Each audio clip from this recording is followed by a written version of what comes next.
আজকে আমরা শর্ট ভিডিওতে জেনে নেব কীভাবে রক্ততঞ্চন ফ্যাক্টরগুলো মনে রাখা যায়। রক্ততঞ্চনকারী যে ফ্যাক্টরগুলো আমাদের 13টা রয়েছে, সেই 13টা ফ্যাক্টর কীভাবে সহজে মনে রাখা যায় তার জন্যই আমরা এই ভিডিওটা সবাই মিলে দেখব। আমরা জানি এই 13টা ফ্যাক্টরের মধ্যে সর্বপ্রথম যে ফ্যাক্টর সেটার নাম হচ্ছে ফাইব্রিনোজেন।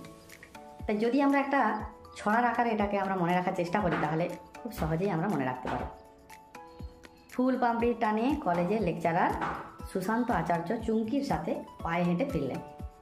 তাহলে ফুল এফ দিয়ে শুরু হচ্ছে ফ্লাওয়ার, তাই ফাইব্রিনোজেন। পাপড়ি প্রথমবিন, টানে থ্রম্বোপ্লাস্টিন, কলেজের ক্যালসিয়াম, লেকচারারের ল্যাবাইল, আর এরপর সুশান্ত সেটা হচ্ছে স্টেবল ফ্যাক্টর। সুশান্ত আচার্য অ্যান্টি হিমোফিলিক ফ্যাক্টর, চুমকি ক্রিসমাস ফ্যাক্টর, সাথে স্টুয়ার্ট ফ্যাক্টর, পায়ে প্লাজমা থ্রম্বোপ্লাস্টিন, হেঁটে